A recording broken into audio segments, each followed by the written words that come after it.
অবশেষে রাশিয়া ঘাড় ধাক্কা দিল ভারতকে। এদিকে যুক্তরাষ্ট্রের অভিবাসন নীতি কাল হয়ে দাঁড়িয়েছে ভারতের জন্য। ডোনাল্ড ট্রাম্প এর কঠোর নীতি অনুযায়ী যুক্তরাষ্ট্র থেকে বের করে দেওয়া হবে ভারতীয় 18,000 অভিবাসীকে।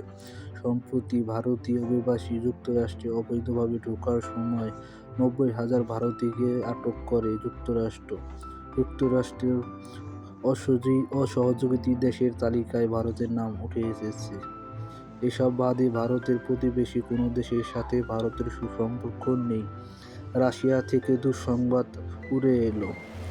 রাশিয়া থেকে ভারতের তেলের আমদানি নভেম্বর মাসে রেকর্ড 55% কমে গেছে। 2022 সালের পর এই প্রথম ভারত রাশিয়া থেকে সর্বনিম্ন তেলের আমদানি করেছে। এই রেকর্ড হ্রাসের ফলে ভারতে দেখা দিয়েছে অর্থনৈতিক সমস্যা। গবেষণা প্রতিষ্ঠান centre for research on energy financier এর প্রতিবেদন অনুযায়ী এখন ভারতের সর্ববৃহৎ তেলের সরবরাহ দেশের তালিকায় রাশিয়ার নাম রয়েছে। রুশ তেলের আমদানিতে নভেম্বর মাসে ভারতকে 2 নম্বরে রেখেছে রাশিয়া। প্রথম অবস্থানে আছে চীন।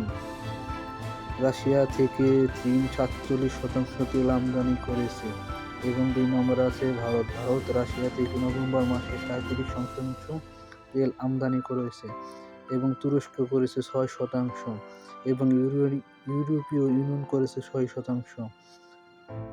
হঠাৎ করে রাশিয়া তেল কমে যাওয়ার কারণ হলো রাশিয়া ভারতকে আর তেলে মূল্য ছাড় দিচ্ছে না। এ কারণে রাশিয়া থেকে ভারতে কম তেল আমদানি হচ্ছে।